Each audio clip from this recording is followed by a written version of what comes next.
bahaya terbesar dalam fikih adalah apa? Mengkaji fikih tidak dari ahlinya. Ya, seorang lagi ya, mengkaji fikih tidak dari apa?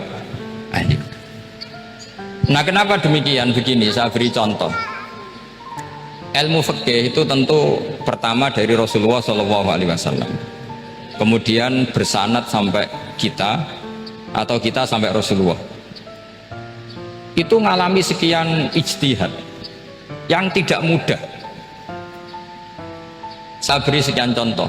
Dulu Imam Syafi'i itu sukanya sama guru yang miskin, ya, karena rata-rata santri juga miskin, jadi mesti ngidolakan guru yang miskin, karena sesama miskinnya harus berkoalisi. Tapi akhirnya gurunya Imam Syafi'i itu miskin sekali, namanya Muslim bin Khalid Az-Zanji itu miskin, Sufyan As-Tsauri miskin, Sufyan bin Uyainah miskin. Setelah ngaji di Medina itu Imam Malik itu kaya, pas itu Imam Malik sudah kaya. Setiap ketemu Imam Syafi'i dikasih uang. Sampai ketika Imam Malik itu bilang, kamu sudah alim, ilmu saya sudah habis, kamu ngaji sama yang lain. Sama siapa? Kata Imam Malik, orang yang sealim saya sudah meninggal, namanya Abu Hanifah, tapi dia punya murid namanya Muhammad bin Hasan Asy-Syaibani, kamu ke sana. Terus Imam Malik datang ke Baki. Dulu Baki itu pasar rental, ya Grab lah kira-kira sekarang. Mengumumkan siapa kafilah yang mau ke Irak. Kita ya Imam Malik, dibayari sama Imam Malik, ini antar ke Irak, ke Muhammad bin Hasan Asy-Syaibani. Imam Malik mulai ngeper, guru saya yang miskin tidak pernah nyangoni, guru-guru saya yang kaya sering nyangoni. Mulai memasalahkan dia miskin gitu, kira-kira seperti itu, mulai masalah gitu. Setelah datang ke Irak di Muhammad bin Hasan Asy-Syaibani itu si Muhammad bin Hasan Asy-Syaibani itu kalau ngitung uang itu di meja tamu. Jadi punya emas lantaan, punya uang, kira-kira kalau Indonesia punya rupiah, punya dolar, dihitung itu di ruang tamu. Kata Imam Syafi'i, saya dengan Imam Malik saja enggak serak, ini lebih kedonyan lagi kiai. Ngitung uang itu di ruang tamu. Terus akhirnya si Muhammad bin Hasan Asy-Syaibani ini ahlul usul, dia pakar usul. Kamu heran sama saya? Iya, kiai kok kedonyan? Dia ngomong ya.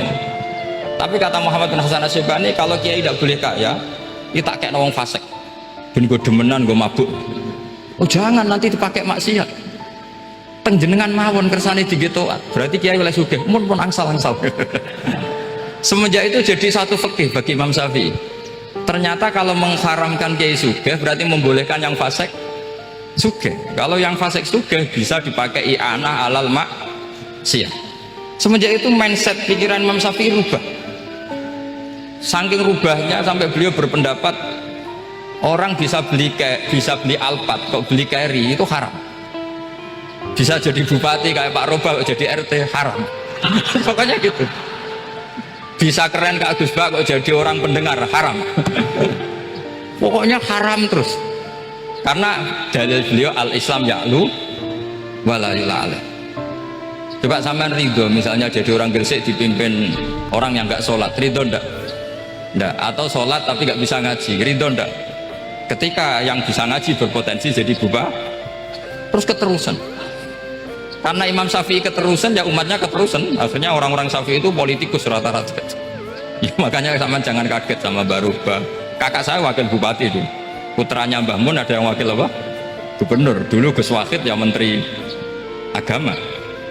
Itu asal usul dari perubahan fikih, mindset, cara berpikir Imam Syafi'i.